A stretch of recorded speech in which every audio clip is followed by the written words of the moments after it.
Claire Dupont, espèce de bonne à rien. Ce vase poire en porcelaine, rue des Sangles du Nord. Vaut 1 280 000 euros. Tu ne pourrais même pas le payer en te vendant. Patronne? Hier, vous disiez encore aux clients que c'était un vase poire des Ming. Comment ça se fait qu'il soit des Sangles du Nord aujourd'hui?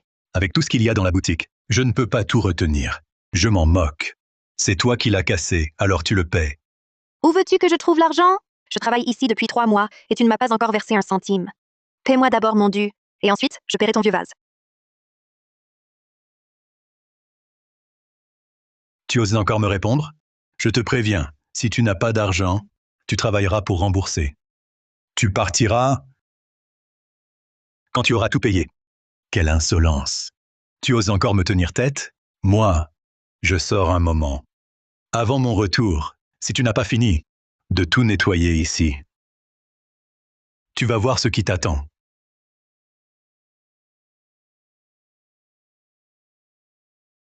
Ce Martin le rapace. Il ose me frapper. Hé, tu me marches dessus? Enlève ton pied, vite! Quel est ce bruit? Qui parle? C'est moi, c'est de ta faute. Je viens tout juste de sortir du four la semaine dernière. J'espérais qu'un riche m'achèterait pour vivre une belle vie. Et voilà que tu me casses. Mon Dieu, c'est pas possible. C'est pas possible. Et qu'est-ce que tu fais?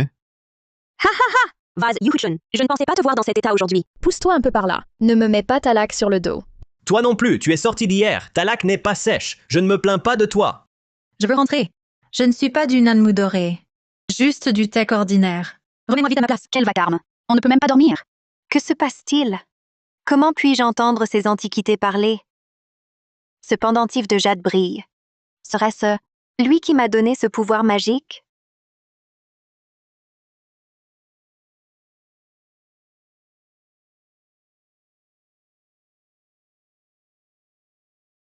Coupelle de jade, coupelle de jade. Dis-moi, quel est le trésor le plus précieux ici? Eh bien, c'est grande sœur le disque de jade sur l'étagère. Patron Zhou l'a acheté pour 10 000 yuans. Zhou l'escroc m'a dit que ce disque de jade était en jade de Khotan de qualité supérieure, valant 100 millions. Ce marchand malhonnête, il m'a dit que tout ici était précieux. En réalité, ce ne sont que des contrefaçons sans valeur. Je vais faire fortune. Je vais vraiment faire fortune.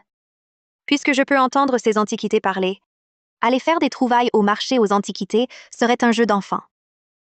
Et si jamais je tombe sur une pièce rarissime, je serai tranquille pour le reste de mes jours.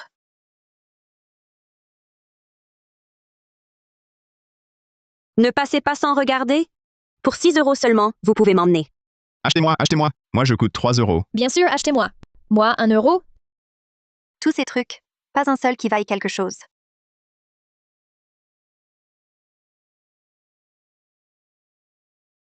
Qu'est-ce que tu regardes? Je vaux 12 800 €. Tu peux te le permettre? Vieux morceau de jade, tu te la joues trop. Je vaux 64 000 euros. Et je ne méprise pas les gens comme toi. Enfin, un étal avec de bonnes choses.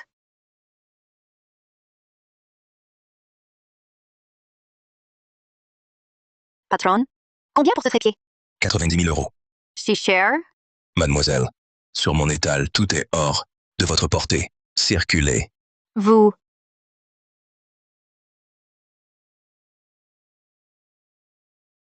Il me reste 130 € en tout. Je ne peux vraiment rien acheter, même si je pouvais. Et si tout ce qu'ils disent était faux, je finirais alors à la rue.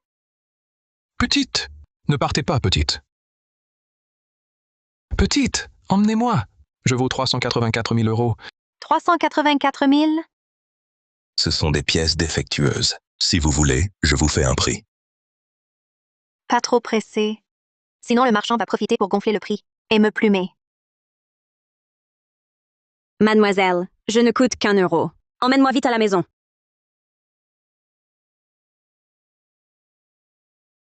Combien pour ce peigne? Elle a l'air novice. Profitons-en pour la plumer. 1 280 €. Vous dites que c'est défectueux. Et vous en demandez 1 280? Ce peigne, c'est du nanmou doré. Il valait 6 000 € à l'origine. Mais récemment, une dent s'est cassée. D'où ce prix cassé. 1 280, c'est trop. Faites un effort. 130 €. Si vous le voulez, prenez-le. Sinon, circulez. Ne faites pas perdre mon temps. Rapata. 1 euro de valeur, 130 pour moi. 130, d'accord. Mais il me manque un miroir. Donnez-moi ce vieux miroir de bronze, et j'achète le peigne. Ce miroir, je l'ai trouvé au marché aux puces. Il ne vaut rien. Ce peigne en bois ne coûte que quelques euros. 130 euros, c'est une affaire en or. Allez, d'accord.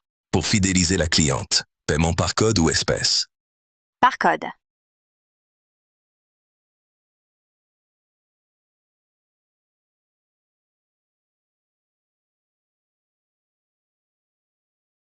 Miroir de bronze, dis-moi, de quelle dynastie es-tu, trésor, pour valoir si cher? Je suis... Quoi? Je disais... Qu'as-tu dit? Je n'entends pas bien. Que dis-tu? Laisse tomber. 384 000 euros. Toutes mes économies y sont passées. Ne me déçois pas, je t'en prie. La priorité, c'est de trouver vite une boutique d'antiquités fiable pour le faire estimer.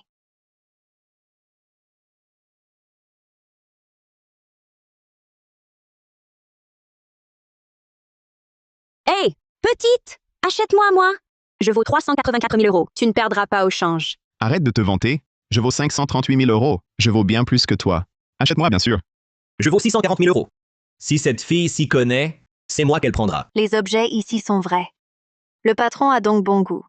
Il devrait pouvoir estimer la valeur de mon miroir. Bonjour, mademoiselle. Dites-moi, vous venez acheter ou vendre? Je viens vendre. Pouvez-vous regarder, s'il vous plaît, ce que ça vaut? Ce peigne est en bois de jujubier. 1 euro, grand maximum. Le peigne n'a pas d'importance. Regardez surtout ce miroir. Mademoiselle, ce miroir de bronze est une contrefaçon. Il ne vaut rien. Impossible. Pourquoi impossible? La qualité de ce bronze, c'est Barclay. On voit tout de suite que c'est faux. Ça ne vaut vraiment rien. Mademoiselle, vous débutez dans le métier, c'est ça? La prochaine fois que vous achetez quelque chose, regardez-le de plus près. Arrêtez de faire le pigeon et de vous faire arnaquer. C'est vous le pigeon. En voyant votre boutique pleine de belles pièces, je vous prenais pour un expert. Mais en fait, vous n'êtes qu'une coquille vide. Qu'avez-vous dit? Répétez-le. Je dis que vous ne savez rien y voir, coquille vide. Je vous voyais tromper. Je voulais vous réconforter. Je ne m'attendais pas à être rabaissé en retour. Vous prenez le bien pour le mal. Partez, s'il vous plaît. Ne dérangez pas le commerce. Je m'en vais. Une si belle boutique, confiée à quelqu'un comme vous, elle fera faillite tôt ou tard. Qui a parlé de faillite? Grand-père, c'est elle. Avec un vieux peigne et un miroir de bronze abîmé, elle prétend que ce sont des trésors. J'ai voulu l'aider, et elle m'a traité de personne qui ne sait rien y voir. Toi, ne sois pas si impulsif. Et ne juge pas une pièce seulement sur son apparence. L'expertise, c'est comme juger les gens. Il faut regarder avec le cœur pour découvrir le mystère caché. Jeune fille, montrez-moi ce que vous avez apporté. Et vous, qui êtes-vous? Ne serait-ce pas une autre coquille vide, juste pour la frime? Et qu'est-ce que tu racontes? Mon grand-père, c'est André Bernard. Combien de gens le supplient de venir, et il refuse? Là, il daigne examiner votre ferraille. Soyez contente. André Bernard, maître expert national en antiquité. Je n'avais vu son nom qu'à la télé. Je ne pensais pas le rencontrer en vrai. Maître Bernard, c'est un honneur. Excusez mes paroles un peu rudes. Tout à l'heure. Pas de problème. Montrez-moi vite vos objets.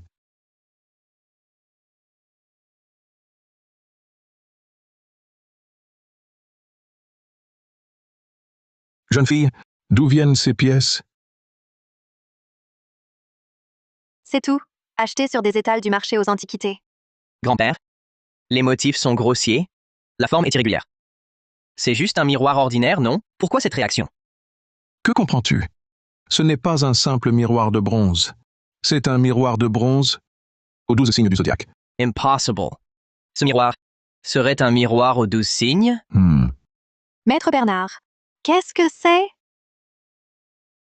Vous ne connaissez même pas le miroir aux 12 signes. Et vous vendez des antiquités? Julian, comment parlez-vous aux clients?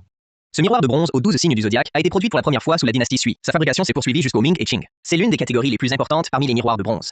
Généralement, au dos du miroir figurent les 12 animaux du zodiaque, soit disposés en cercle, soit répartis en sections. Mais ce miroir est très ancien et poussiéreux, donc il paraît flou.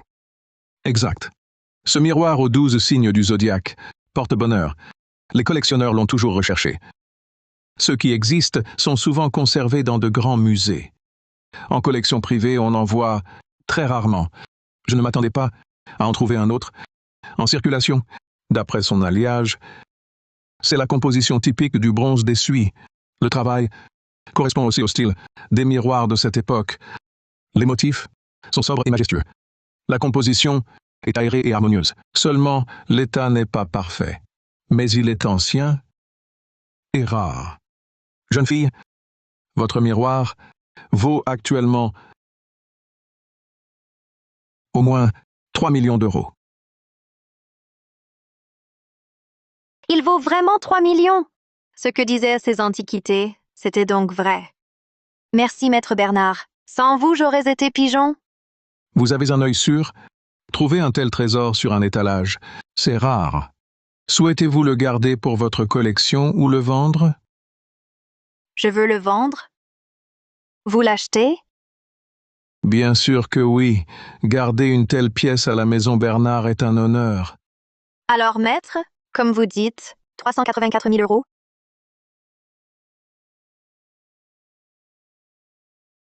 Versement reçu 384 000 euros. 100 000. C'est le jackpot. C'est juste un aveugle qui tombe sur un rat mort, une affaire en or par pur hasard. De quoi te vanter? Et alors? La chance fait partie du talent. Toi, essaie donc d'en faire une. Mais avec ton œil, tu n'as même pas reconnu le miroir de bronze aux 12 signes du zodiaque. Même un vrai trésor sous ton nez serait pris pour de la vieille ferraille.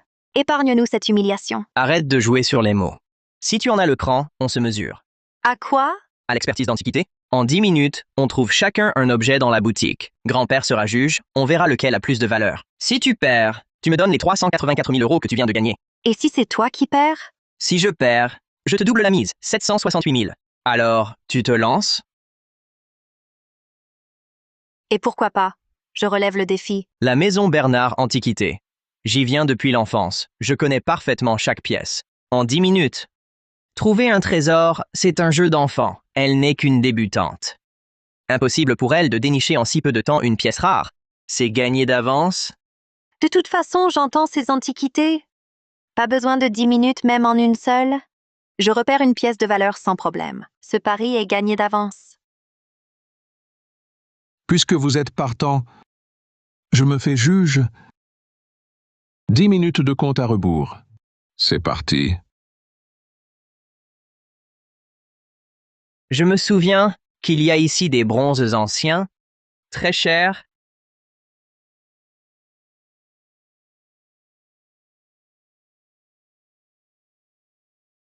Choisis-moi.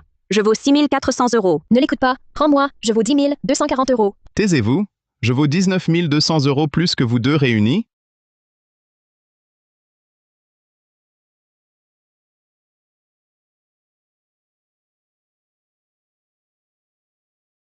C'est toi? Trouvé, grand-père. Pendentif en jade blanc de Cotton Detching. Au moins 45 000 euros? J'étouffe. Sors-moi vite. Je suis une lamelle d'or d'un demi-million d'euros. Il y a une lamelle d'or dans ce vase. Ce qu'elle a choisi, c'est du rebut, que des contrefaçons sans aucune valeur.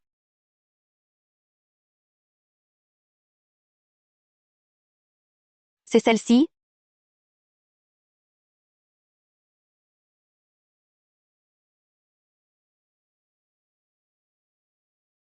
Tu crois vraiment qu'une antiquité est plus chère si elle est plus grosse? Tes motifs sont ternes, le décor grossier. On voit tout de suite que c'est un faux. Un faux des plus grossiers. Le mien, c'est une vraie pièce ancienne. La matière est douce, les motifs réguliers. Il vaut au moins 45 000 euros. Ton vase, il vaut quelques dizaines d'euros à peine. Comparé à mon pendentif de jade, ils ne sont pas dans la même ligue. Jeune fille, Julien a raison. Vous feriez mieux de choisir autre chose. Qui a dit que je voulais comparer avec ce vase? Alors pourquoi l'avoir apporté? Maître Bernard, il vient de dire que ce vase ne vaut rien. Vous pourriez me le donner? Bien sûr. Mais que comptes-tu faire?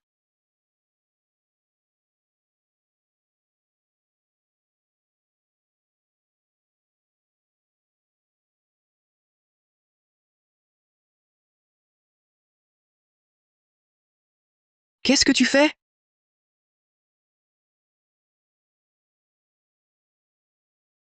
Enfin libéré. Je suis une lamelle d'or qui vaut 640 000 euros. Ils m'ont mise avec des ordures. Quelle indignité! C'est vraiment insupportable. Il y avait bien un trésor caché. Maître Bernard, venez voir ça vite. Qu'est-ce que c'est? Comment a-t-il pu être caché dans ce vase? Ces caractères, leur tracé est régulier, leur style archaïque. C'est un style sigillaire de l'époque Tang. C'est la lamelle d'or d'absolution de Mathilde Beaufort. Les annales des Tang du miroir général pour gouverner en font mention explicite. Sur ses vieux jours, Mathilde Beaufort, rongée de remords, pour expier les fautes de sa vie, envoya un émissaire au pic Junji du mont Song, y jeter cette lamelle d'or d'absolution, implorant le pardon du ciel. Quoi? Un trésor national pareil, comment osez-vous le toucher? Claire, connais-tu l'origine de cette lamelle? Ce qu'elle enregistre, c'est précisément les remords de Mathilde Beaufort envers ses mérites et ses fautes. C'est une preuve physique exceptionnelle pour étudier l'histoire des Tang et la vie de Mathilde Beaufort. Un véritable joyau national. Si l'on considère la pureté de l'or, le style de l'inscription et la technique de fabrication, c'est bien une pièce authentique. Et elle est dans un état de conservation si remarquable. Sa valeur marchande est d'au moins 640 000 euros. 640 000 euros. Il semble que ce pari, je l'ai gagné. Je n'aurais jamais imaginé que notre maison Bernard Antiquité renfermait un tel trésor, de tout premier ordre, et encore moins qu'elle l'ait découvert dans un vase poire en porcelaine rue des Song du Nord, une copie si banale, où elle l'a trouvé. Julien, tu comprends maintenant? Dans l'expertise d'Antiquité, ce qu'il faut surtout éviter, c'est la précipitation et les jugements hâtifs. Vous ne jugez le vase qu'à sa surface et le déclarez faux, sans voir le mystère à l'intérieur. C'est là votre différence avec cette jeune femme. Puisque la valeur de la lamelle d'or est établie, selon notre pari, tenez-vous à votre engagement. Le pari a été fait. Il est valide. Votre serviteur s'incline. Jeune maître Bernard, honorez le pari.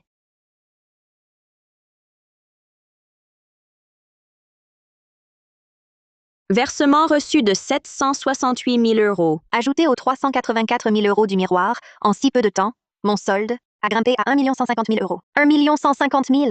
Je n'aurais jamais osé rêver de gagner autant. Comment vous appelez-vous, jeune femme?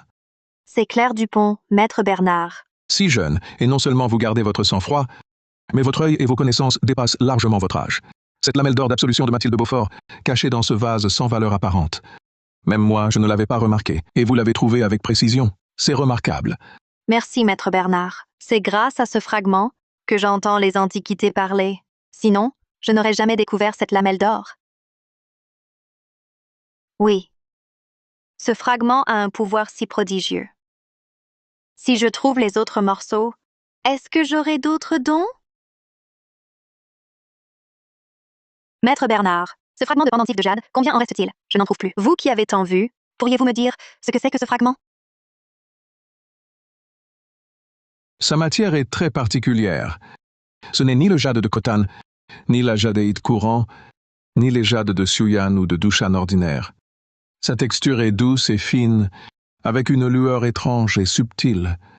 Les motifs sont archaïques. Il ne semble pas être l'œuvre d'un artisan moderne. Pour l'instant, je ne parviens pas à en identifier l'origine. Ce pendentif, j'ai l'impression de l'avoir déjà vu. Vraiment? Il y a quelques mois, avec grand-père, nous sommes allés à une rencontre d'expertise chez M. Moreau. Dans sa maison, il y avait un fragment qui y ressemblait. À l'époque, il était rangé dans une boîte à alcool. Je n'ai fait qu'un rapide coup d'œil. Je me souviens seulement de motifs similaires, mais je ne suis pas sûr que ce soit le même. Monsieur Henri Moreau, le célèbre collectionneur d'antiquités. Peux-tu demander pour moi, s'il l'a vraiment, ce fragment, je l'achète à prix d'or. Pourquoi je ferais ça? Tu viens de me gagner 6 millions, et maintenant tu veux que je cours pour toi? Toi alors? Sans Claire, cette lamelle d'or aurait fini à la poubelle, éliminée. La maison Bernard Antiquité aurait perdu un trésor national. Elle t'a rendu un si grand service. Un simple coup de fil, où est le problème? D'accord. Je l'appelle tout de suite. Claire, à ton jeune âge, ton œil et ton savoir dépassent déjà tes pairs. Tu as quel âge? Et dans ton entourage, un jeune homme convenable? Maître Bernard, ne vous moquez pas de moi. Je suis loin d'être à la hauteur. J'ai 23 ans. Je n'y pense pas pour l'instant. Pas de maître. Si cela ne te dérange pas, appelle-moi grand-père Bernard. À l'avenir, dans notre milieu, si tu rencontres des difficultés, ou si tu veux discuter des subtilités de l'expertise, viens me voir sans hésiter. Ne sois pas gêné avec ton grand-père. Mon petit-fils, Julien Bernard, a 2 ans de plus que toi. 25 ans. Il est un peu tête brûlée. Toi, tu es avisée et travailleuse. Vous vous compléteriez bien. Quand tu auras le temps, aide-moi à le canaliser un peu. Vous, les jeunes, vous avez des affinités. Vous vous entendrez sûrement mieux qu'avec un vieux bonhomme comme moi. Et alors? Monsieur Moreau a bien confirmé qu'il possède un tel fragment. Vraiment? Ne te réjouis pas trop vite. Il dit ne pas connaître l'origine de ce fragment. Il ne compte donc pas le vendre. Mais il ajoute que si tu l'aides, pour une affaire, il ne te demandera rien et te donnera même ce pendentif. Pour quelle affaire? Il n'a pas donné de détails. Il veut simplement que tu passes le voir. Il te l'expliquera en personne. Alors, on y va vite. Oui, absolument. Accompagne Claire immédiatement. Le vieux Moreau est rarement si généreux. Si on tarde, il risque de changer d'avis. Grand-père, je dois garder la boutique. Avec moi ici, tu n'es pas nécessaire. Le vieux Moreau est connu pour être difficile. Va avec Claire pour qu'il ne lui crée pas d'ennui. D'accord. Je te dois vraiment une fière chandelle. Allons-y. Grand-père Bernard, nous partons alors.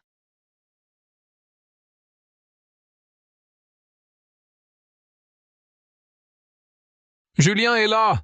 Viens, assieds-toi. Monsieur Moreau, nous vous dérangeons. Je m'ennuie à la maison. Ta venue me fait grand plaisir. C'est donc cette jeune fille qui veut le fragment de pendentif? Bonjour, monsieur Moreau. Je m'appelle Claire Dupont. Mademoiselle Dupont, regardez. Est-ce bien le fragment que vous cherchez?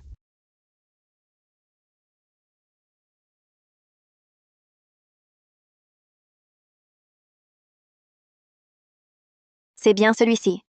Monsieur Moreau? Ce que vous venez de dire, qu'est-ce que c'est? Si je peux vous aider, je ferai de mon mieux. On dirait que ce fragment vous est vraiment nécessaire. Dans ce cas, je vais être direct. Votre serviteur a récemment acquis 3 brûles parfums de Xuand. Parmi ces 3 pièces, une seule est authentique de l'ère Xuand de Deming. Les 2 autres sont des contrefaçons. Je vous donne une demi-heure. Si vous identifiez la vraie, ce fragment de pendentif de jade est à vous, sans rien demander en retour. Monsieur Moreau, les brûles parfums de Xuand sont notoirement difficiles à authentifier. Vous ne pouvez pas lui poser un défi impossible. Aucun problème. Pas besoin d'une demi-heure. 5 secondes me suffisent. Tu es folle? Il n'existe pas de pièce étalon officielle pour eux. La forme, la qualité du bronze, la marque gravée, tout repose sur des archives d'anciennes collections et des comparaisons documentaires. Même mon grand-père, un maître expert en antiquité, aurait du mal à identifier le vrai en une demi-heure. Toi, une débutante, même en 15 jours, tu n'y arriverais pas. Et tu parles de 5 secondes? Tu veux ce pendentif ou non? Juste 5 secondes. Si je ne le reconnais pas, je pars immédiatement, sans traîner. Mademoiselle Dupont a une sacrée assurance. Si vous identifiez le vrai en 5 secondes, je vous donne aussi le vrai. Je vous l'offre. Ah, monsieur Moreau. Elle, voyez-vous, pas très futée, ne prend pas ses mots au sérieux et elle débute à peine identifier un brûle-parfum de Xuand. C'est un peu difficile pour elle. C'est justement ce qui rend la chose intéressante. Mademoiselle Dupont a osé affirmer qu'elle identifierait un vrai en 5 secondes. Elle a forcément du vrai talent. J'y crois.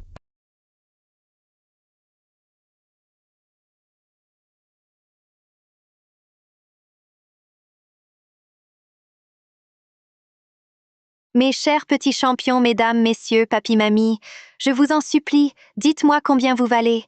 J'en ai vraiment besoin de ce fragment de pendentif de jade. Ton attitude est correcte, alors on va te le dire. Moi, 1280 €. Moi, 12 800 €. Et moi, vieux fossile, 1 280 000 €. Celui-ci est authentique. Le tien est clairement une contrefaçon. Regarde celui-ci. Le bronze est doux, la forme est régulière, le toucher est différent. C'est celui-ci le vrai. Mademoiselle Dupont, réfléchis-y bien si tu te trompes. Le fragment reste dans ma collection.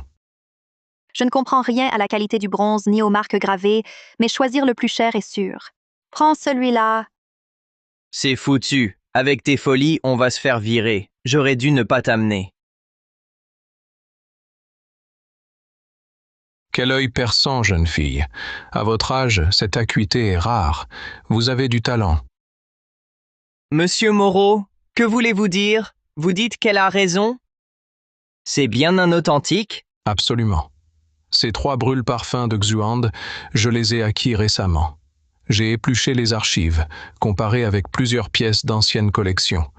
Il m'a fallu une journée entière pour finalement certifier que celui-ci est l'authentique. Vous avez mis une journée entière à le vérifier, et vous exigez de Claire qu'elle le reconnaisse en une demi-heure? N'est-ce pas lui mettre des bâtons dans les roues? Les jeunes ont besoin d'expérience. Mademoiselle Dupont, ayant choisi juste par son talent, je tiens ma promesse. Ce fragment est désormais à vous. Ce brûle-parfum de Xuand vous revient également. Monsieur Moreau, je ne collectionne pas les antiquités. Ce brûle-parfum chez moi ne servirait à rien. Impossible. Votre serviteur a dit qu'il vous l'offrait. Je ne puis manquer à ma parole. Non, non, attendez, ne vous méprenez pas. Ce n'est pas ce que je veux dire. Je ne le refuse pas. Mais pourriez-vous me le convertir en espèces? Tu n'as que l'argent en tête, tais-toi donc. Pas de problème. Je vous fais le virement tout à l'heure. Merci, monsieur Moreau.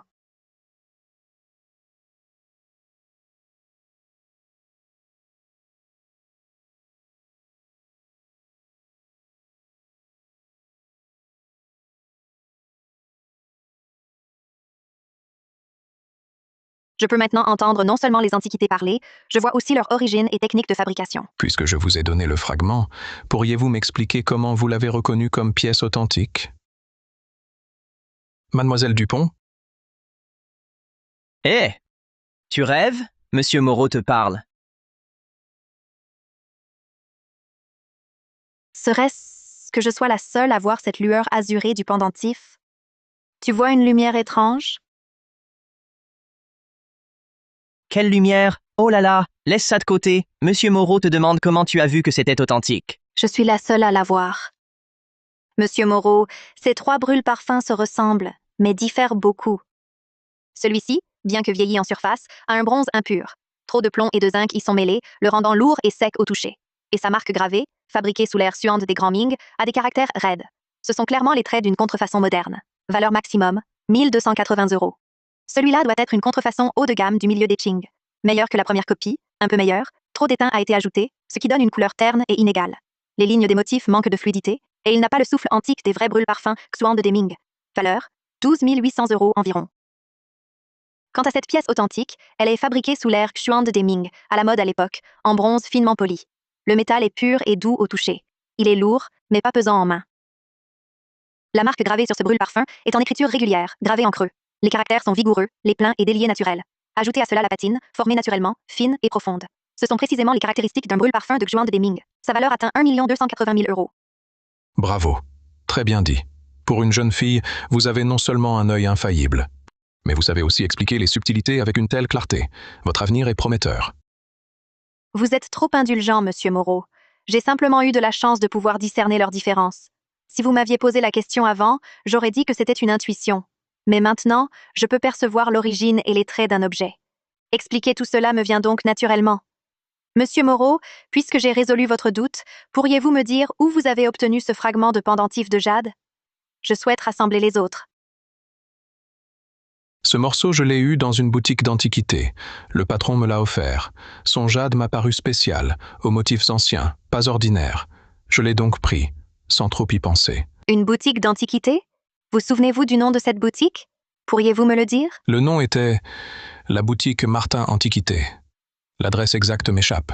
Le patron était un certain monsieur Martin. Son prénom... Comment déjà? Victor.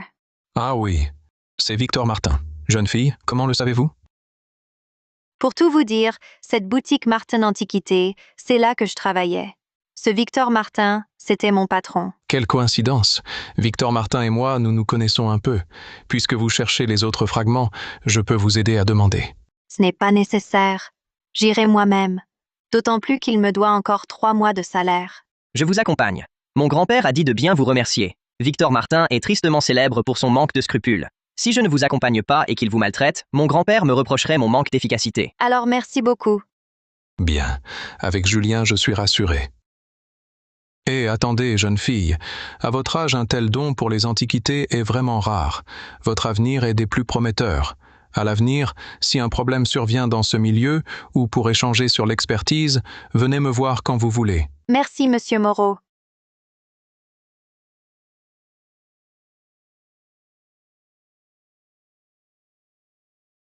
Mademoiselle, vous avez vraiment bon goût. C'est du jade de Khotan authentique. Regardez cette couleur, cette texture, c'est du haut de gamme. Si vous le portez, il sublime votre teint avec classe. Pour 10 000 €, c'est une vraie affaire. Bien sûr. Mon grand-père est un célèbre collectionneur. Je n'ai appris qu'un mois avec lui. mais j'ai un don naturel. Je ne peux pas me tromper. Ne l'écoutez pas, il vous ment. Je ne vaux que 3 euros. Quel faux bracelet en jade de Khotan. Ce n'est que du verre. Il ne trompe que les amateurs. Un regard suffit à voir que c'est faux. Vous êtes incroyable. 8 000 euros, c'est un peu cher. Patron, vous pourriez faire un effort? Si le prix est bon, je le prends tout de suite. Mademoiselle, c'est déjà le prix le plus bas. C'est du jade de Khotan, vraiment sérieux. Rien que mon coût de revient, c'est ce prix-là. Si vous trouvez ça trop cher, regardez autre chose dans ma boutique.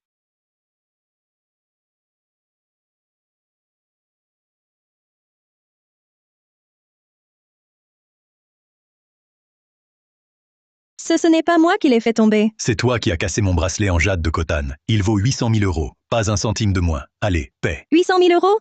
Tout à l'heure, c'était 80 000. Comment ça devient 800 000 maintenant? Et c'est toi-même qui l'as lâché par négligence. Ça n'a rien à voir avec moi. Tu essaies clairement de m'escroquer. Tu ne peux pas le nier. Je te préviens, c'est une pièce rare en jade de Khotan que je viens d'acquérir. Si tu ne paies pas aujourd'hui, tu ne sortiras pas d'ici. Claire Dupont, où étais-tu passée? Absente si longtemps sans autorisation. Si quelque chose manque dans ma boutique, qui en sera responsable? Mais je n'ai pas le temps de discuter avec toi. Va t'asseoir là-bas. Ne me dérange pas pendant mes affaires sérieuses. Je viens de voir clairement, c'est bien toi-même qui n'as pas bien rattrapé le bracelet. Ça n'a rien à voir avec cette jeune fille. Exactement. As-tu des preuves? Si je dis que c'est sa faute, alors c'est sa faute. Si elle ne paie pas aujourd'hui, elle ne partira pas d'ici. C'est du chantage. Tu oses me parler ainsi? Fais attention, je te vire. Patron Martin, agis avec conscience. Sinon, tu risques de ruiner la réputation de tout le milieu des antiquités. Jeune maître Bernard, je vois que vous êtes le petit-fils de maître André Bernard. Je ne veux pas d'histoire. Mais cette jeune fille vient de briser mon bracelet qui vaut 102 400 euros. Elle doit payer. Martin, arrête ton baratin. Ton bracelet ne vaut pas plus de 3 euros. Et tu oses dire qu'il en vaut 102 400? Qu'est-ce que tu racontes? C'est du vrai jade de Khotan. C'est son prix. Et puis, qu'est-ce qu'une petite fille comme toi connaît à l'expertise? Jeune maître, dans notre métier, on a nos règles. L'objet ne quitte pas la main. Celui qui le casse, paie. Si vous tenez absolument à vous mêler de ça, alors je n'aurai d'autre choix que d'appeler la police pour qu'elle tranche. Martin, arrête de dire n'importe quoi. Regarde la cassure. La structure conchoïdale typique du verre est évidente. Si c'était du vrai jade de Khotan, la texture serait granuleuse. Et puis cette odeur? C'est clairement une odeur de colorant chimique, de vieillissement artificiel. Un vrai jade de Khotan n'aurait jamais cette odeur. Toi, qu'est-ce que tu inventes encore? Non seulement ce bracelet, tout ce qu'il y a dans ta boutique est faux. Cette bouteille minable, l'émail criard, les motifs figés, c'est au mieux une copie d'usine moderne, qui vaut 50 euros maximum. Et cette boîte en bois pourri, tu oses prétendre que c'est du nanmou doré? Les motifs dessus sont clairement artificiels. Le bois utilisé, c'est du teck. Le coût? 20 euros, grand maximum. Et cette soi-disant œuvre authentique, c'est un faux évident. Une simple patine appliquée, ça ne vaut pas un clou. Ferme-la. Pour ce qui s'est passé aujourd'hui, soit tu t'excuses et tu laisses la jeune fille partir, soit je vais le crier sur tous les toits. Tous les voisins du quartier et les clients de passage sauront que tu as essayé d'escroquer une cliente avec un bracelet à 20 euros et que tout ton magasin est rempli de contrefaçons. Tu crois vraiment que quelqu'un viendra encore dans ta boutique minable? Exactement. Si tu ne me laisses pas partir, je filme et je poste tout en ligne. Je t'expose. D'accord, d'accord. C'est ma poisse, soit. Partez, allez-vous-en. Je m'appelle Camille Lefebvre. Aujourd'hui, merci beaucoup à vous deux. J'ai des choses à faire. Je dois y aller. Si on se recroise, je vous revaudrai ça. Hé! Qu'est-ce que vous voulez encore? Aujourd'hui, je suis venue pour 2 choses. Premièrement, je démissionne. Tu me dois 3 mois de salaire, 9 000 yuans. Tu me les verses jusqu'au dernier centime. Règlement. Tu t'es absenté si longtemps sans prévenir. Que je ne t'ai pas cherché, c'est déjà bien assez. Et tu réclames ton salaire? Dégage. Ne gêne pas les affaires de ma boutique. Aujourd'hui, tu dois me régler. Je ne paierai pas. Que vas-tu faire? Que vas-tu faire? Venez voir, tout le monde! Cette boutique escroque avec un bracelet et ne vend que des contrefaçons. Arrête de crier, je te paie, je te règle tout de suite. C'est viré.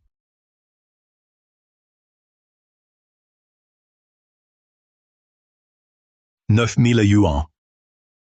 J'ai une autre chose. Monsieur Henri Moreau aime ce fragment de pendentif de jade. Il m'envoie l'acheter. Où sont les autres fragments? Tu connais Henri Moreau? Ça te regarde? Dépêche-toi de parler. Il y en a d'autres. Enfin, oui ou non? Où sont-ils? Ce fragment vient d'un acheteur privé. Ne le juge pas abîmé. Il a une douceur, une finesse. Il m'a plu, alors je l'ai pris. Et plus tard, Monsieur Moreau l'a beaucoup aimé. Je le lui ai donc lui cédé. Quel acheteur privé? Tu te souviens de son apparence? Comment pourrais-je m'en souvenir? C'était il y a des années. Allez, dégagez. Ne restez pas là à me faire perdre des clients. D'accord, on s'en va. Qui voudrait traîner dans ta boutique miteuse? Claire. Ne t'énerve pas. Ce n'est qu'un fragment. On le retrouvera. Peut-être qu'il est oublié dans un coin, ou alors qu'un collectionneur l'a acquis par hasard. On trouvera une piste. C'est facile à dire, mais ce n'est pas si simple. À propos, demain, il y a un grand salon des antiquités au sud de la ville. À ce moment-là, les maîtres et experts du milieu s'y réuniront pour partager leurs dernières trouvailles. Tu pourrais y amener ton pendentif. Peut-être qu'on y trouvera un indice. Vraiment? Où exactement a-t-il lieu? Et à quelle heure demain? Dans la salle de réception du sud. Je viendrai te chercher pour qu'on y aille ensemble. On verra ça. Génial. Merci beaucoup, Julien.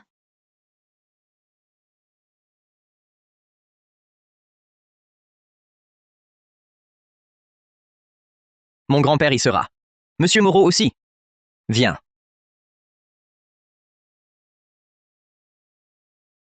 Grand-père Bernard, Monsieur Moreau, quel trésor examinez-vous pour qu'il y ait tant d'animation? Jeune fille, vous voilà aussi. Il y a peu de temps, j'ai acquis d'un vieil ami une peinture calligraphiée. Le coup de pinceau est magistral.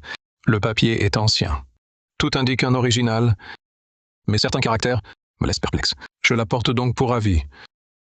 Mais nous autres vieux briscards, après une heure d'études acharnées, eh bien, personne n'a pu déterminer la main qui l'a créée. La signature est illisible. Le sceau est indéchiffrable. C'est bien embarrassant. Le style pictural est pour le moins singulier. Les lignes, fluides comme des nuages, le trait, vigoureux, évoquent le souffle grandiose des Tang. Mais à y regarder de près, quelques détails intriguent. Il est difficile de conclure. Grand-père Bernard, Monsieur Moreau, puis-je y jeter un œil? Peut-être verrai-je quelque chose. Une petite jeune fille, jeune et inexpérimentée, ose faire le fanfaron devant moi? L'expertise de peinture ancienne n'est pas un jeu d'enfant. Elle exige un vrai savoir et des décennies d'expérience. Moi, Gabriel Lefebvre, après des décennies dans ce domaine, j'hésite encore à me prononcer. Toi, une petite fille, que connais-tu aux règles de l'art? Vénérable Lefebvre, ne sous-estimez pas mademoiselle Dupont, bien que jeune, mais son œil est infaillible. C'est vrai, le talent de Claire pour les antiquités dépasse largement celui de son âge. Laissez-la regarder. Qui sait? Elle pourrait nous surprendre, puisque Maître Moreau et Maître Bernard le disent tous deux. Approchez-vous et examinez. Je veux bien voir ce que vous allez trouver. Moi, ce vieil homme, je suis le tableau des 8 éveils de Théodore Rivière. Il me regarde depuis si longtemps sans me reconnaître. Quelle cécité. Je vaux 1,280 milliard d'euros. 128 millions? Claire? Qu'y a-t-il? Jeune fille. Vous ne voyez rien? Ce n'est rien. Même nous, les vieux, n'y voyons rien de particulier. Que vous ne voyez rien est tout à fait normal. Je le disais bien, ce n'est qu'une gamine. Elle se croit vraiment capable de faire des miracles. Ce n'est pas une simple peinture ancienne, c'est un original de Théodore Rivière. Et qui plus est? Quoi? Théodore Rivière? Vous divaguez? Les originaux de Rivière ont été réduits en cendres lors de la révolte d'An et Shi et de la révolte de Wang Chao. Comment l'un d'eux pourrait-il être ici? Claire, les œuvres de Théodore Rivière ne survivent que par des copies postérieures. Aucun original n'est connu. Comment pouvez-vous être si catégorique? Qu'il s'agisse d'un de ces originaux? Quelle absurdité. Votre serviteur étudie les antiquités depuis des décennies. Je peux vous l'assurer, dans l'histoire, aucune preuve tangible n'atteste l'existence d'un original de Théodore Rivière. Les copies de ses œuvres sont légion, mais un authentique? N'y songez même pas. Du calme. Laissons la jeune fille s'exprimer. Non seulement je sais que c'est un original de Théodore Rivière, mais je connais aussi son titre. Le tableau des 8 éveils. Petite, tu aurais trop lu de romans? Ce tableau des 8 éveils n'est mentionné qu'épisodiquement dans la chronique des peintures illustres de l'histoire. On dit qu'il fut créé par Théodore Rivière pour propager la loi bouddhique. Il est perdu depuis plus de 1000 ans. En effet, les mentions du tableau des 8 éveils dans les archives sont rares. Aucun exemplaire n'a jamais été découvert. Claire, tu es certaine de ne pas te tromper? Jeune fille, ce n'est pas une plaisanterie.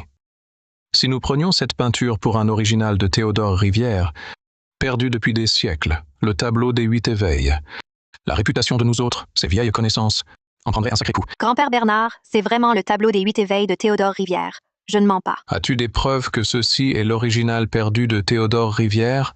Sans preuve, ne débite pas de sottises. Décampe. Bien sûr que j'en ai, des preuves. Elles sont dans cette peinture. Un briquet? Je peux l'emprunter? Et qu'est-ce que tu fais? C'est hors de question. Claire réfléchit avant d'agir. Ce tableau est ancien. La moindre négligence, et il sera perdu à jamais. Oui, Claire. Maître Bernard a raison. Même si ce n'est pas l'œuvre authentique de Théodore Rivière, c'est un objet ancien. Le brûler, c'est le détruire. Je vois, tu n'as pas de preuves tangibles, alors tu veux détruire le tableau pour te dérober. De toute façon, ce tableau n'est pas à toi. Tu n'auras pas de regret à le brûler. Tu calcules mieux que quiconque. Grand-père Bernard, messieurs, je sais ce que je fais. La preuve est cachée sous cette peinture. Si aujourd'hui je ne fais pas apparaître quelque chose d'authentique, j'en assume l'entière responsabilité. Puisque Claire en est si sûre, faisons-lui confiance une fois. Elle est toujours prudente en expertise. Elle n'agira pas à la légère.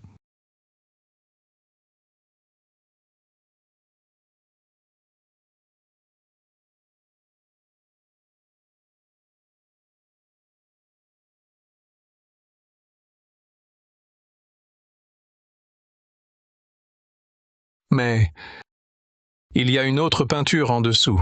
Impossible. Comment peut-il y avoir une autre peinture? Je l'ai examinée longuement et je n'ai rien remarqué de tel. La couche supérieure est une copie postérieure, un faux, pour jeter de la poudre aux yeux. La couche inférieure est l'œuvre authentique du saint de la peinture, Théodore Rivière, le tableau des 8 éveils. Regardez. Malgré la couche de couleur, on distingue toujours clairement Théodore Rivière, les 3 caractères en écriture sigillaire. Et cette marque discrète, c'est bien son sceau privé, peintre Rivière. Ces caractères sigillaires et leurs dispositions ont été imités plus tard. Exact, ils correspondent parfaitement aux descriptions historiques, au moindre détail près. On ne peut pas se baser sur un seul sceau. J'étudie les œuvres de Rivière depuis des années. Je suis convaincu qu'aucun original n'existe. Mon cher Lefebvre, ce papier est du papier de chanvre typique des Tang. L'encre est une vieille encre de suie de pin. Ajoutez à cela le coup de pinceau unique, la signature et le sceau. Comment douter? 40 ans. Le véritable Rivière était sous mes yeux, et je ne l'ai pas reconnu. Une jeune fille m'a donné une leçon. Comment pourrais-je encore me présenter dans ce milieu? Elle est vraiment impressionnante. Même si j'avais découvert que ce tableau était faux, je n'aurais jamais pu deviner qu'il cachait un authentique chef-d'œuvre. Tu oses encore parler? Regarde Claire, elle ose et elle agit. Son œil et son savoir te surpassent de loin. Tu devrais apprendre d'elle. Je comprends, grand-père. Je n'aurais jamais cru, moi, Henri Moreau, pouvoir collectionner de mon vivant une œuvre authentique de Théodore Rivière. C'est grâce à Claire. Sans toi, ce trésor national serait resté caché par un faux. Et moi, toute ma vie, j'aurais été dans l'ignorance. Monsieur Moreau, vous exagérez. J'ai simplement eu de la chance. J'ai découvert la clé, c'est tout. Hé, que fais-tu? Et vénérable Lefebvre, vous ne pouvez pas être mécontent que Claire ait découvert l'authentique avant vous. Hé, vénérable Lefebvre, que faites-vous? Vous êtes l'aîné. Moi, le cadet, je ne mérite pas votre révérence. Moi, Gabriel Lefebvre, j'étudie les antiquités et peintures depuis 40 ans, et je suis moins perspicace qu'une jeune fille comme toi. Mon arrogance passée est vraiment ridicule. Ici, je te présente mes excuses. Vénérable Lefebvre, vous exagérez. La voie de l'expertise en antiquité est un apprentissage sans fin. Vous avez creusé ce domaine pendant des années, et j'ai encore beaucoup de questions à vous poser. Bon. J'ai compris cette peinture. Notre rencontre d'expertise, poursuivons-la. Qui d'autre a un trésor à montrer pour que tout le monde voie? J'ai apporté quelque chose. Aujourd'hui, je voudrais vous demander de l'examiner. Claire, c'est bien celui que tu m'as montré à l'époque? Alors, tu n'as toujours pas trouvé les autres fragments? En effet, j'ai cherché moi-même un bon moment, mais je n'ai toujours aucune piste pour le dernier. Alors aujourd'hui, avec cette rencontre, j'espérais demander au vénérable maître de bien vouloir se renseigner.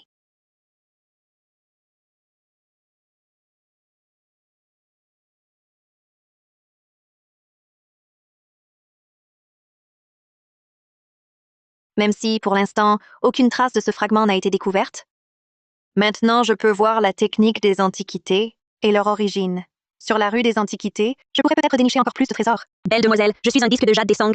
Je vaux 100 000 yuans. Emmenez-moi vite à la maison. Moi, je suis une peinture célèbre des Tang qui vaut 300 000. Je suis là. Pourquoi m'acheter, elle? Je suis une boucle de ceinture en bronze doré du jean occidental. Je vaux 600 000. Achetez-moi, bien sûr. Oh, mais c'est le pigeon qui m'a acheté, moi, pour 130 €. Ce vieux peigne pourri et ce vieux miroir de bronze abîmé. Il ose encore venir. On dirait qu'il n'a pas assez mordu la poussière. Patron, vous avez encore ces pièces défectueuses que vous vendiez? Laissez-moi regarder.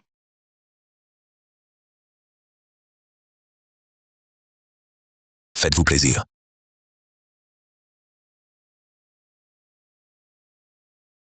Grande sœur, je suis pas chère, à peine 6 euros. Achetez-moi vite! Moi aussi, je suis pas chère. Je coûte seulement 5 euros. Économique et pratique, achetez-moi.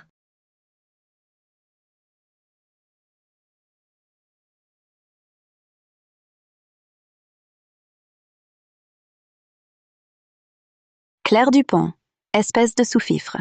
Tu viens aussi chercher des bonnes affaires, t'es vraiment naïve. Sophie Lambert, c'est une drogue pour toi de piquer les choses. Rends-moi ça tout de suite. Au lieu de perdre ton temps avec ces vieilleries, tu ferais mieux de t'occuper de toi. Regarde un peu ce que tu portes. C'est quoi ça? Ringard et sans classe. Pas étonnant que Lucas t'ait largué. Au lieu de critiquer ma tenue, tu ferais mieux de prendre soin de toi. Quand Lucas te jettera, tu pourras toujours draguer d'autres mecs. Tu n'y comprends rien. Lucas m'a dit que c'était du sérieux. Il ne me quittera pas. Il m'a dit exactement la même chose. Et pourtant, il est passé avec toi. Tu crois ce genre de salaud? Tu es irrécupérable. Lucas, je voulais juste lui montrer un peu de compassion, parce qu'on se connaît. Mais je ne m'attendais pas à ce qu'elle te parle ainsi. Et en plus, elle est ingrate. Claire Dupont, Sophie n'est pas coincée et ennuyeuse comme toi. Je ne la quitterai pour rien au monde. Toi, par contre, tu lances des pics à tout va. Tu penses encore à moi? C'est vrai. Mon grand-père est Gabriel Lefebvre, un maître expert en antiquité de rang trésor national. Avec lui pour pilier, ma famille est depuis longtemps un poids lourd du milieu. Moi, en tant qu'unique héritier de la famille Lefebvre, avec un tel nom et un tel réseau, que tu aies encore des sentiments pour moi, c'est compréhensible. Mais si tu veux bien te mettre à genoux pour me supplier, je pourrais te donner une chance de me cirer les chaussures. Gabriel Lefebvre, c'est donc le vieux monsieur Lefebvre du salon en fait. Je ne savais pas qu'il était le grand-père de Lucas. Comment se fait-il qu'après m'avoir quitté, tu te sois mis à collectionner ce genre de camelotes pour passer le temps? Arrête, tu me dégoûtes. Personne ne s'intéresse à toi, d'accord? Claire, tu ne comptes pas sur ce vieux truc pour te refaire après t'être fait larguer? C'est ridicule. Ces vieilleries, ça ne vaut même pas 6 euros. Ça, c'est Lucas qui vient de me l'offrir. Un bracelet en jade de Khotan des Song. Il vaut 90 000 euros. Ça, c'est une antiquité. Tu piges? Qui est ce vieux fossile des Song? Je suis clairement une jeune fille dans la fleur de l'âge. De Jordan Khotan? C'est une imitation en jade de Xiuyu. Sa valeur? 100 euros au plus. Et tu oses le porter? De peur que les autres ne remarquent pas ton ignorance? Tu délires complètement. Tu es juste jalouse que j'offre ce bracelet à Sophie. Jalouse? Avec moi, elle a tout ce qu'elle veut. Pourquoi j'en serais jalouse?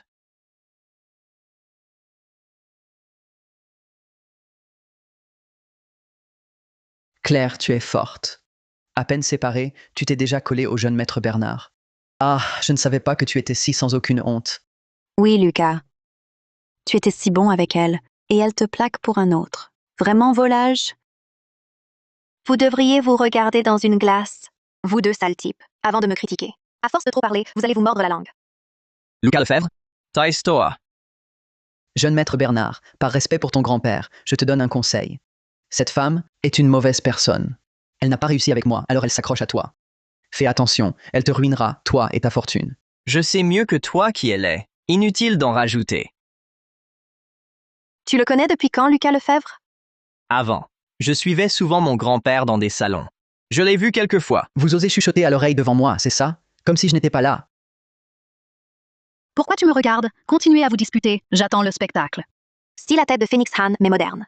Moulage en résine industrielle, trempage chimique pour imiter une patine rouge sang. Trouvé.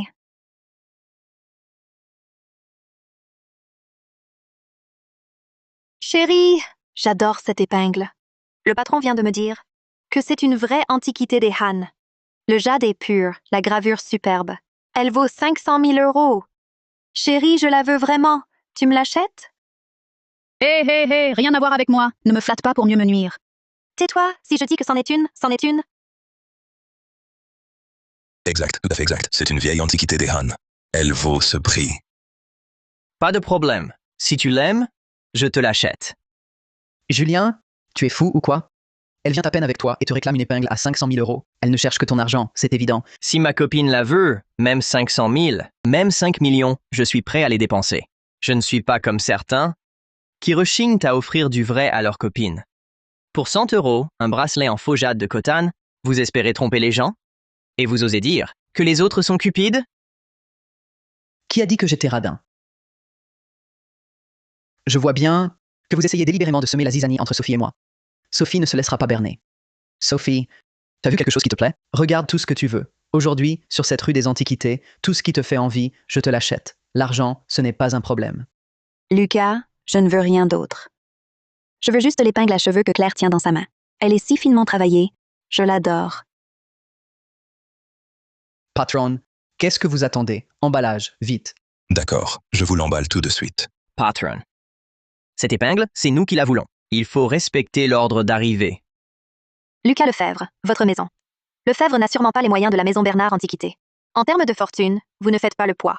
Vous feriez mieux de partir maintenant pour éviter de vous ridiculiser davantage. 600 000 €? Je mets 600 000 €. Emballage, immédiatement. Je paierai intégralement.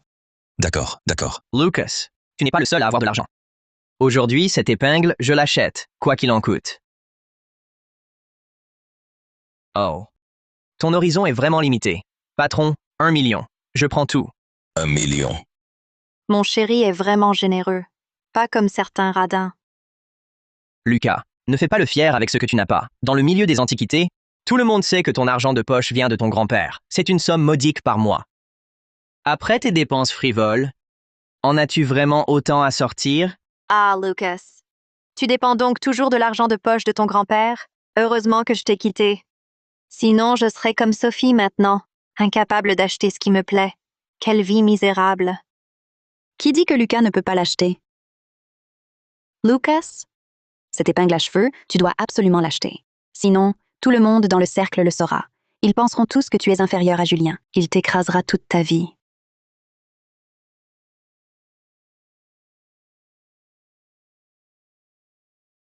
« 2 millions. Je veux cette épingle à tout prix. 2 millions. Mon chéri, 2 millions, je ne les ai vraiment pas. Si on l'achetait une prochaine fois, je te trouverais quelque chose de plus rare. Tu n'es vraiment pas généreux.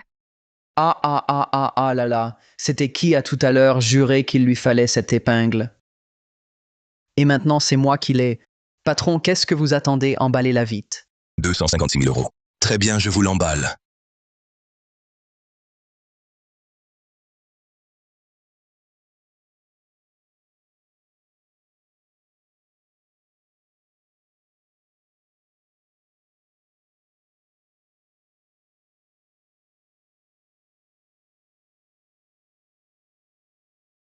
Vous riez de quoi?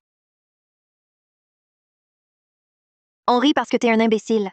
Dépenser 256 000 € pour acheter une épingle qui en vaut 3. Si le vieux monsieur Lefebvre la prend, il va te couper ton argent de poche. Arrête de dire n'importe quoi. Elle est jalouse. C'est tout parce que tu me l'as achetée. Ne racontez pas de bêtises.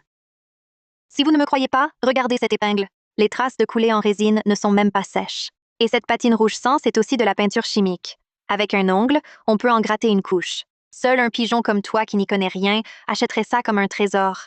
Et oh, como un cuerdero de Teixeira. Une demi-savante qui s'y est mise sur le tard, ose jouer les malins devant un maître.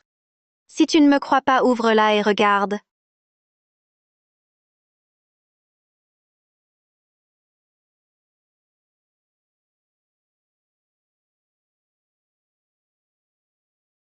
Claire, vous vous êtes mis d'accord pour me piéger, pour m'inciter à acheter cette contrefaçon, c'est ça, moi. Lucas. Réfléchis bien avant d'agir. Oser s'en prendre à moi dans la rue des Antiquités, tu mesures les conséquences? Lucas? Il y a trop de monde ici. Si ton grand-père l'apprenait, ce serait grave. Partons. Ne t'abaisse pas à leur niveau. D'accord. Vous allez le regretter. Ce n'est pas fini. Attends. Attends. Le fragment est dans les mains de Sophie. C'est le dernier. Il faut que je le récupère.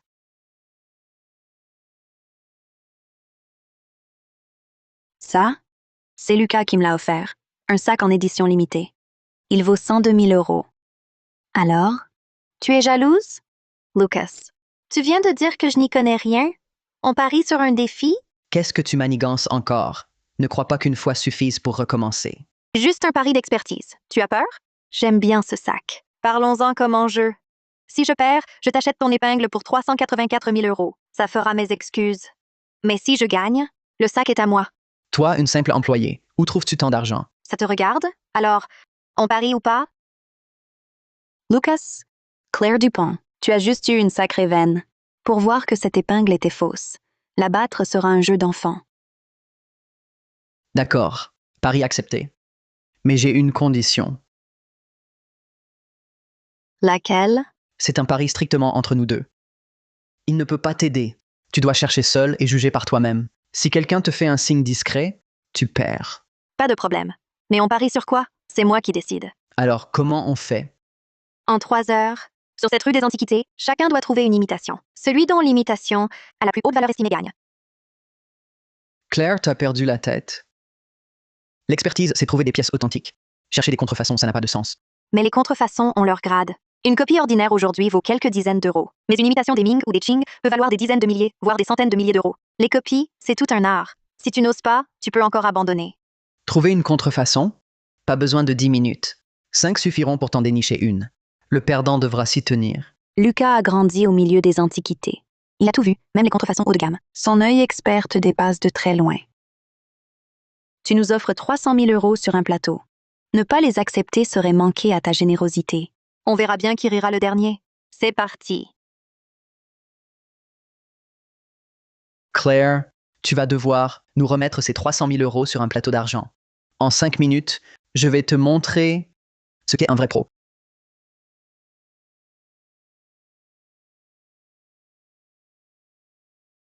Ils sont partis.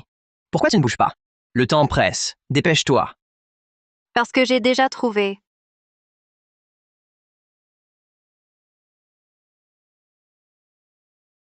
Bien vu, petite. Je suis une copie, mais Ming, imitation d'une coupe-jeu à haut pied octogonal. Je vaux 1 200 000 euros. Qu'as-tu dit? Les pans de cette coupe sont tout de travers et les bords sont usés. La partie du haut pied en nœud de bambou est complètement ratée. C'est clair, c'est un truc bâclé, sans valeur. Arrête tes bêtises. Allons vite voir ailleurs. On trouvera peut-être une contrefaçon haut de gamme des Ming ou des Qing. C'est mieux que cette vieille coupe. Et le morveux, tu traites mon objet de bâclé? Non, c'est celui-là qu'il me faut. Patronne, combien pour celle-ci? Mademoiselle, vous êtes une amie du jeune maître Bernard. Cette coupe, je vous l'offre. Gratuite. Alors merci, patron.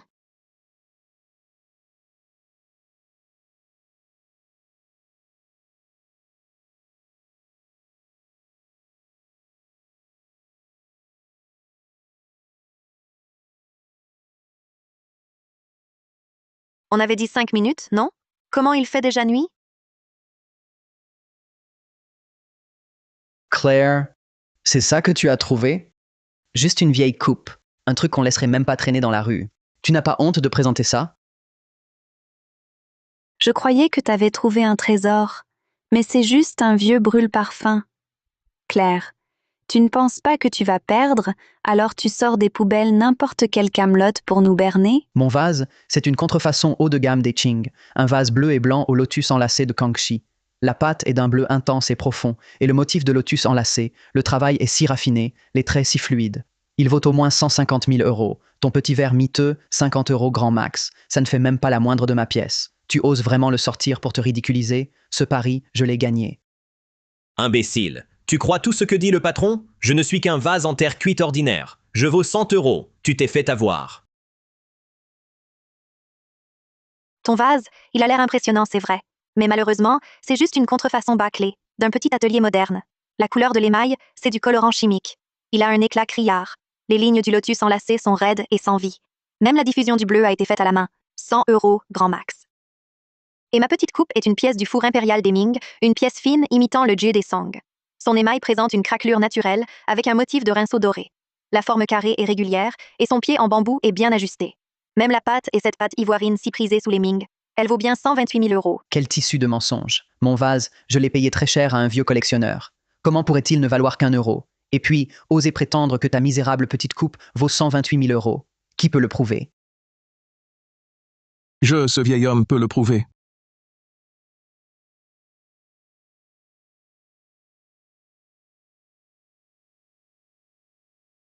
Grand-père, que fais-tu ici? Un ami m'a dit que tu étais là et que tu avais un différend. J'ai voulu voir. Je ne m'attendais pas à un tel spectacle. Grand-père, prenez place. Claire, passe-moi la coupe.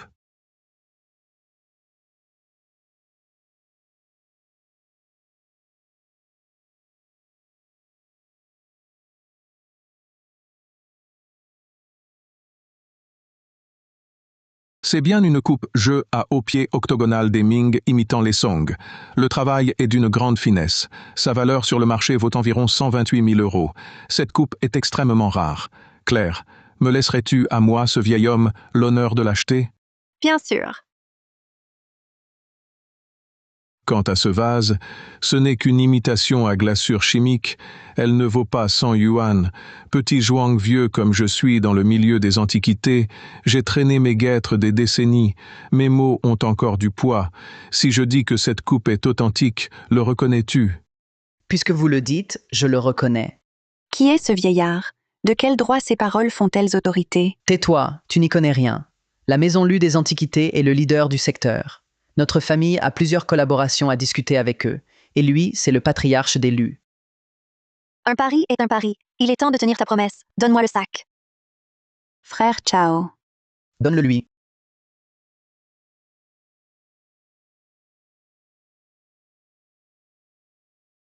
J'ai enfin trouvé le dernier fragment. Avec celui-ci, mon don d'expertise va encore s'élever.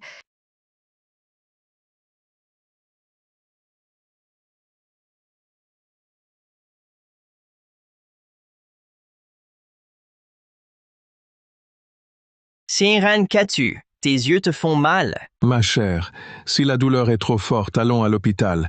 Ne force pas. Arrête de jouer la comédie. Tu veux simplement nous montrer à quel point les Lus te chérissent. Je me demande comment ces deux Lus se sont laissés berner. Je l'ai sous-estimé cette fois, partons.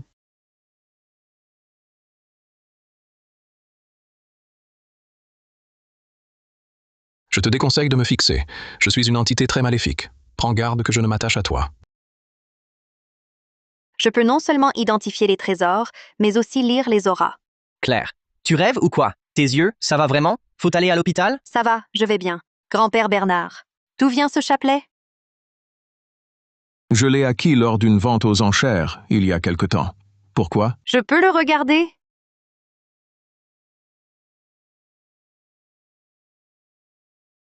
Grand-père Bernard. Ce chapelet est d'origine douteuse. C'est une perle d'offrande funéraire, utilisée dans d'anciens rites mortuaires. Il attire les esprits et épuise le Yankee. Je vous conseille de ne plus le porter. Je comprends mieux. Pas étonnant que je me sente sans force ces derniers temps, complètement épuisé, la tête lourde. C'était à cause de ça. Dès mon retour, je le placerai devant une statue de Bouddha pour en atténuer l'aura néfaste.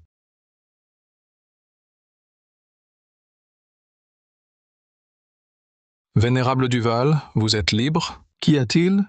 Vous avez l'air pressé. J'ai découvert un objet étrange. C'est difficile à expliquer au téléphone. Si vous n'êtes pas trop occupé, venez chez moi pour en discuter. Bien, j'arrive tout de suite. Vous deux, ça vous intéresse de venir voir avec moi?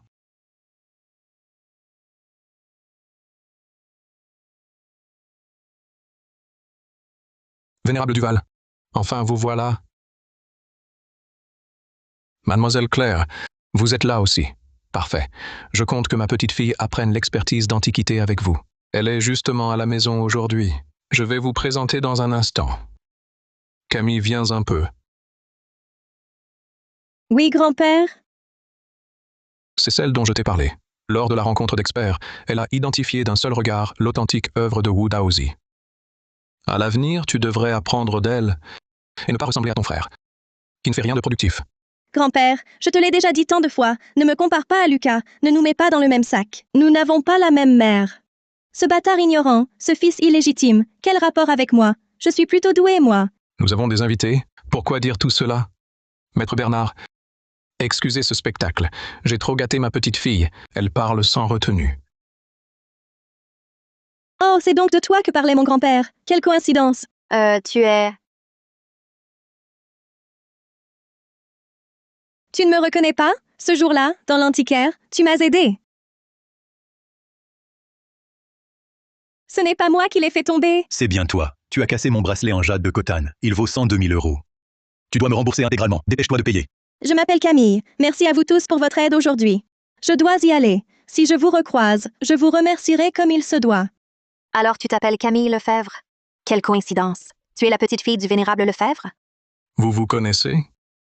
Grand-père, l'autre jour, dans une boutique d'antiquité, je voulais acheter quelque chose. Le patron a essayé de m'arnaquer. Si Claire Dupont n'était pas intervenue, j'aurais eu de gros ennuis. Les coïncidences font bien les histoires. Eh bien, c'est vraiment une rencontre extraordinaire. Bon. Les jeunes, vous pourrez reprendre vos souvenirs plus tard. Mon cher Lefebvre, au téléphone, vous étiez très mystérieux. Quel est donc ce trésor? Montrez-le-nous vite, qu'on puisse l'admirer. J'ai étudié les peintures anciennes pendant des années, mais pour les objets d'art et antiquités, je m'y connais peu. C'est pourquoi j'ai demandé à Maître Bernard de venir, pour qu'il m'éclaire.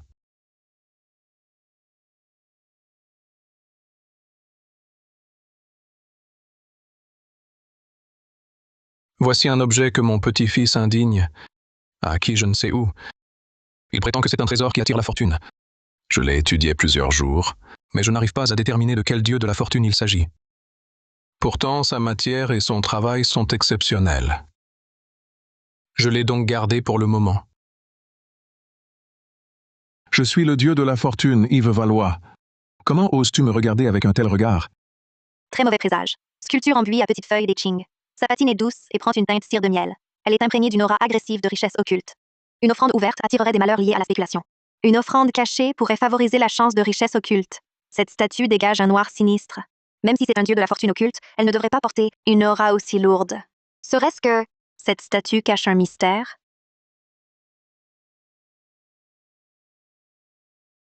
On dit quai, ouest, sud, nord et centre.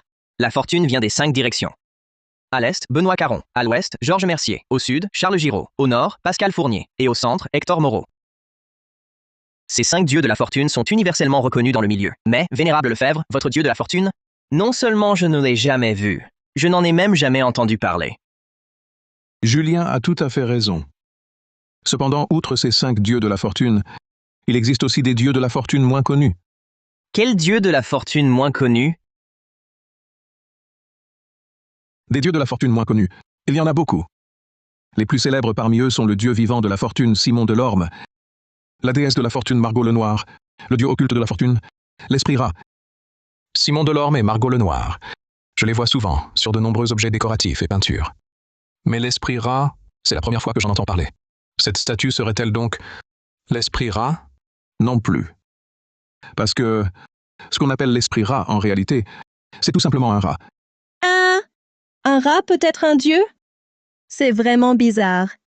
Beaucoup de pilleurs de tombes et de marchands du marché noir, qui manipulent des objets chargés d'ombre, n'osent pas vénérer les dieux officiels. Ils vénèrent alors le rat, comme un esprit rat, pensant qu'il peut ouvrir la voie aux esprits, leur permettant de trouver la fortune. Mais vénérer cet esprit rat est très marginal. Les gens ordinaires ne le vénèrent pas. Ils n'en ont même jamais entendu parler. Alors, grand-père, vous avez parlé longtemps, sans dire à qui ressemble cette statue. Même si son origine n'est pas claire, cette statue a des lignes fluides. Les plis des vêtements sont sculptés avec finesse.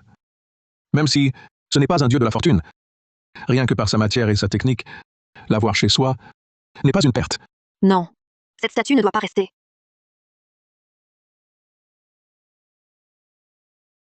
Claire, pourquoi es-tu si agitée? Est-ce que cette statue a quelque chose d'anormal? Cette statue représente l'officier céleste de la fortune Yves Valois. Ce n'est pas un dieu ordinaire. Yves Valois. Dans les anciens textes, figurent des mentions éparses. Claire, peux-tu nous parler de l'origine de cette divinité? Yosha aussi est bien un dieu de la fortune, mais un dieu maléfique, patron des jeux, et de la spéculation. Ses offrandes proviennent surtout des tripots et des prêteurs sur gage, ainsi que de certaines boutiques d'antiquités opérant dans des zones grises. Une offrande publique attire facilement les désastres de la cupidité. Même cachée, elle apporte une chance éphémère, mais l'aura agressive de cette fortune corrompt l'esprit et le destin. C'est vraiment malsain. Zhuang Shao est si irresponsable. Il ramène n'importe quoi. Grand-père, débarrasse-t'en vite. C'est tout de même un ancien objet au travail raffiné. Le jeter ainsi serait vraiment dommage. Comme tu l'as dit, je le cache dans une niche secrète, en offrande discrète. Ça devrait aller, non? Non. Pourquoi? Attends. Parce que cette femme ne veut pas que la famille Zhuang fasse fortune. Espèce de petit malotru. Comment tu parles? Claire est mon invitée. Excuse-toi tout de suite. Grand-père, ne te laisse pas berner. Cette femme est jalouse que je l'ai quittée. Elle ne supporte pas notre réussite. Et cette statue, c'est un trésor que j'ai déniché. Elle prétend que c'est un faux dieu. Je pense qu'elle veut nous forcer à nous en débarrasser. Je ne mens pas. Tu le sais bien. Où l'as-tu trouvé? Pas par des moyens honnêtes, j'imagine. De quoi tu parles? Je l'ai payé très cher. Tu es jalouse de mon trésor, alors tu cherches Noise. Mon cher Zhuang, l'œil de Claire est exceptionnel. Tu l'as vu. Si cette statue est mauvaise, elle n'amènera que le malheur. Puisque Claire le dit, cet objet ne peut rester. Mais si elle est là depuis si longtemps, son aura néfaste, comment l'effacer? Je ne connais pas encore de solution. Mais le plus urgent, c'est de ne surtout pas le garder chez vous. Et je sens que son aura est très agressive. Peut-être qu'il cache autre chose, quelque chose d'autre, qu'on a même pu le trafiquer pour qu'il contienne un miasme funeste. Tu joues encore à l'experte? Ah, tu étais dans la rue des Antiquités. Et tu as eu une chance insolente pour identifier cette coupe. Alors quoi? Tu te prends pour un génie? Avec des compétences minables? Tu oses devant mon grand-père jouer les malins? C'est ridicule. Lucas, montre un peu de respect. Claire est un génie de l'expertise, 100 fois supérieur à un bon marien comme toi. Je ne te laisserai pas l'insulter. Tu es vraiment un imbécile. Un génie de l'expertise? Elle a juste eu de la chance. Elle t'a retourné la tête en 2 mots. Elle te vendrait et tu compterais l'argent. Ça suffit. Taisez-vous tous les deux. Lucas, regarde-toi. Un peu. Tu injures sans raison. Où est la dignité d'un Lefebvre? Claire est mon invitée. Tu n'as pas à te comporter ainsi. Grand-père, elle s'en prend à moi délibérément. Et puis, cette statue est un porte-bonheur. Pourquoi dire que c'est malfaisant? Je crois qu'elle ne veut pas notre prospérité. Tu oses encore parler? Sans cette chose que tu as apportée, j'aurais ces soucis? Claire, tu es posée d'habitude. Tu ne parles pas à la légère. Si tu dis qu'elle pose problème, as-tu d'autres preuves? Cette arme, par exemple, sa matière ou sa technique révèle-t-elle quelque chose? Si tu vois vraiment un problème, je la mange. Tu as ce genre de goût? Je t'ouvre un direct alors? Tu es si sûr qu'elle trouvera quelque chose.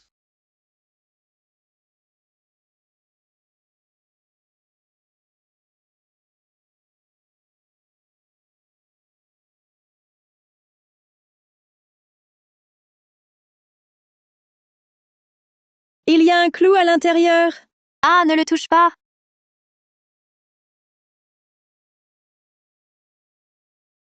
Pas mal.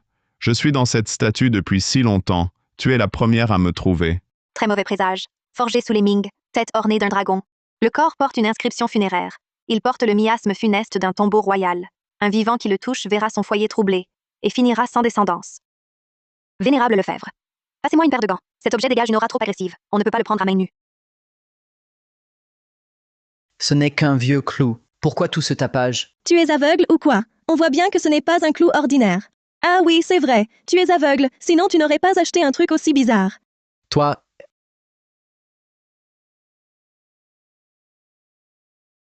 Mais qu'est-ce que c'est que ça? Comment était-il caché dans la statue? La facture et le matériau de ce clou sont tout à fait exceptionnels. Les inscriptions dessus ressemblent au style de sigillaire typique de l'époque des Ming. Claire, qu'est-ce que c'est exactement? Un clou d'apaisement des âmes. Un clou d'apaisement des âmes? Je n'en ai vu la mention que dans des fragments d'ouvrages anciens. Il est dit que ces clous servaient à apaiser dans les mausolées les esprits des personnes inhumées avec le défunt. Ils existent donc vraiment. Les clous d'apaisement ordinaires, souvent utilisés dans le peuple, étaient en fer. Leur aura néfaste était limitée. Mais celui-ci est différent. Celui-ci est un objet rituel réservé aux empereurs, spécialement conçu pour contenir le miasme funeste d'un tombeau royal. Les tombeaux impériaux sont immenses, avec de nombreuses personnes inhumées. Ce clou porte les âmes de plus de 100 esprits vengeurs. Le ramener chez soi comme un dieu de la fortune revient à introduire une source de miasme funeste. Le placer à côté de la statue, c'est faire entrer cette aura maléfique chez vous. Pas étonnant que je dorme si mal ces derniers temps. D'après vous, la lourde aura néfaste de cette statue ne vient pas seulement de la chance occulte de Yves Valois, mais aussi de ce clou d'apaisement des âmes, de son miasme funeste qui agit? Exactement. Leur rencontre double la malédiction. Si on l'avait vénéré plus longtemps, la famille Lefebvre aurait subi malheur sur malheur. Au mieux, on perd sa fortune, au pire, plus de paix à la maison et la vie en danger. À genoux, fils indigne. Fils indigne, à genoux, te dis-je. Grand-père, je ne savais vraiment pas qu'il y avait ça dedans. Si j'avais su, même sous la menace, jamais je ne l'aurais rapporté. Sans Claire qui a découvert l'anomalie de cette statue, notre famille aurait déjà sombré. Dis-moi la vérité. Où as-tu acheté cette horreur? Je l'ai juste acheté dans une boutique d'antiquités. Comment savoir que le patron m'a vendu une telle saleté? Toujours pas prêt à avouer? Ce dieu malfaisant de la fortune. Quel magasin d'antiquités sérieux oserait le vendre ouvertement? Grand-père, à mon avis, il ne cédera qu'au pied du mur. Après une faute aussi grave, il ose encore se défendre? Appliquons la discipline familiale, quelques coups de fouet, et il parlera. Non, attendez. Je vais parler, je dis tout. Cette statue, elle ne vient effectivement pas d'une boutique d'antiquités honnête. Je l'ai dégotée sur le marché noir. Que t'ai-je toujours enseigné? Sur le marché noir, c'est un vrai mélange de tout et n'importe quoi. Un repère de pilleurs de tombes et de trafiquants d'antiquités. Les objets qu'on y trouve sont soit des biens volés, impossibles à montrer au grand jour, soit des objets de très mauvais augure, imprégnés d'une aura agressive. Je te l'ai répété 100 fois de ne pas y toucher. Tu as laissé mes paroles entrer par une oreille et sortir par l'autre. La paix de la famille Lefebvre ne te suffit donc plus? Grand-père, sur le moment, je l'ai vu. Son matériau était si fin. C'était un vieil objet. Le vendeur m'a juré la main sur le cœur que c'était un trésor pour attirer la fortune. J'ai eu un moment d'égarement, l'esprit obscurci. J'ai pensé faire une affaire en or, briller un peu à vos yeux.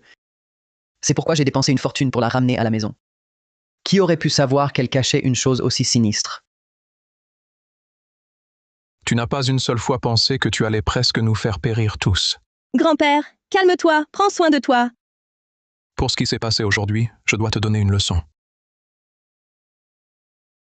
À partir d'aujourd'hui, tu ne t'occuperas plus de rien à la maison Lefebvre Antiquité. Tes parts seront toutes transférées à Camille. Ton argent de poche est coupé. Comme ça, tu n'utiliseras plus l'argent familial pour acheter de telles horreurs et mettre en danger toute la famille. Non, grand-père, s'il te plaît, pardonne-moi cette fois-ci. À l'avenir, je serai bien plus vigilant. Je ne ramènerai plus jamais ce genre d'objet à la maison. Et puis, je suis votre seul petit-fils. Vous ne pouvez pas donner toutes mes parts à Camille, cette petite morveuse. Camille est plus raisonnable que toi et elle a aussi plus de talent pour l'expertise. Lui confier la maison d'antiquité me rassure. Tu as semé le vent, tu récoltes la tempête. Accepte ton sort. Vénérable Bernard, honte à ma famille. Vous avez dû bien rire. Ce n'est rien. Les jeunes font des bêtises. Il suffit de les éduquer. Ne vous mettez pas en colère, c'est mauvais pour la santé. Ma petite Claire, que vous nous ayez sauvés. Sans votre œil infaillible pour détecter le danger de ce clou d'apaisement des âmes dans la statue, notre famille Lefebvre aurait connu une chute sans retour. Lucas, aujourd'hui, je vous ai offensé. Je vais absolument lui donner une leçon pour vous. Vous êtes trop aimable. Je n'ai fait que mon devoir. Ne vous en faites pas. Mais cette statue et ce clou ne doivent plus rester ici, ni être jetés n'importe comment. Ils doivent être traités avec soin. Je comprends. Je vais demander à Camille de les emmener dans un temple retiré, pour qu'un grand moine récite des sutras et prie. Et les place en sécurité. Je ne les garderai pas ici. C'est la meilleure solution. Bon, il se fait tard. Nous allons y aller. Puisque tout est réglé pour vous, accompagnez-moi quelque part. Où ça? Vous verrez bien.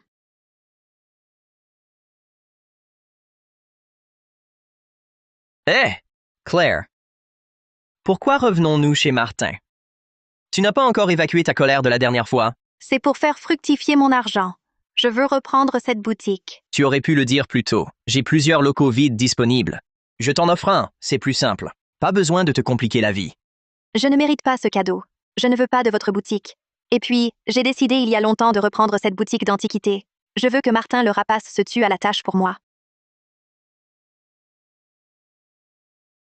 Ah. Ces derniers temps, qu'est-ce qui se passe avec les affaires? Personne n'entre même pour demander un prix. Si ça continue comme ça, ma boutique, elle va faire faillite. Je vais finir par crever de faim, sans même un repas chaud. Où est Martin le rapace? Bienvenue, ici, trésor rarissime et... Claire Dupont? Qu'est-ce que tu fais ici? Oh là là! Patron Martin? Pourquoi c'est si calme ici? Pas un seul client. Et ce comptoir, il est plein de poussière. Tu ne fais même pas le ménage? Et je t'ai payé ton salaire jusqu'au dernier centime. Qu'est-ce que tu viens chercher ici? Ah, patron Martin, pourquoi dire ça? Je ne suis pas venu chercher des problèmes. Je viens pour discuter affaires. Quelle affaire? 128 000 €. Je veux reprendre votre boutique. 128 000 €? Toi, tu aurais 128 000 €? Ah. Toi, tu es faite pour être employée. Pensez à ouvrir une boutique, devenir patronne. C'est vraiment ridicule. Je n'ai pas envie de perdre mon temps avec toi. Avant de venir, je me suis renseignée. Votre boutique a 3 mois de loyer impayé. Les fournisseurs ont coupé les vivres depuis 6 mois. Tu ne joignais déjà plus les deux bouts. Si tu es d'accord, on signe le contrat et on fait le transfert tout de suite. Sinon, dans 15 jours, le propriétaire reprendra les lieux et tu n'auras plus un centime. Je peux te la vendre. Mais 128 000 €, c'est vraiment trop peu. Tu te moques de moi? Les travaux de mon magasin, plus tout ce qu'il y a dedans, ça vaut au moins 256 000. Tu le sais très bien. Tout le bric-à-brac que tu as en magasin, à peine 6 400 €. 128 000, c'est déjà plus que raisonnable. Et en plus, je devrais dépenser pour tout refaire ici. Et pour me débarrasser de toutes tes contrefaçons. Mais 128 000, c'est vraiment trop peu. Il faut absolument ajouter quelque chose. Tu as une dette de 77 000 €. Avec ces 128 000, tu rembourses, et le reste te suffira pour vivre. Ne sois pas trop gourmand. Patron Martin. Aujourd'hui même, nous pouvons régler intégralement. Vous signez le contrat, l'argent est viré sur le champ. Si vous avez des doutes, vous pouvez consulter un avocat, tout sera équitable et juste.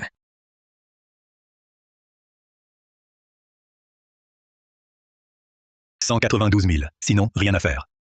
Moi, Victor Martin, dans ce quartier, après toutes ces années, je trouverais bien quelqu'un pour racheter ma boutique. Vous savez sûrement quel poids pèse la famille Bernard dans le milieu. Si ma petite amie veut cette boutique, qui oserait lui contester?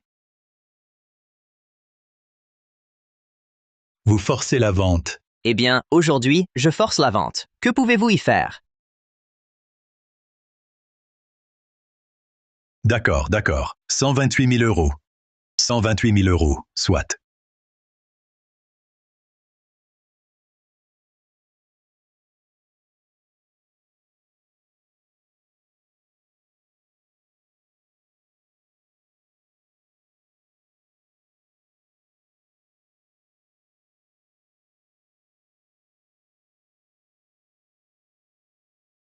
L'argent est viré. Maintenant, vous pouvez déguerpir.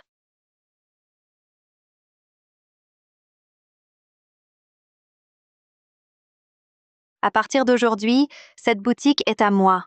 Je vais la rénover, la remplir de pièces rares et en faire la maison d'antiquité la plus fiable et réputée de la ville. Alors, patronne Dupont, pour l'ouverture de votre nouvelle boutique, auriez-vous besoin d'une madame la patronne? Que pensez-vous de moi? Le jeune maître de la maison Bernard Antiquité qui vient faire votre madame la patronne? Je n'en rêvais pas.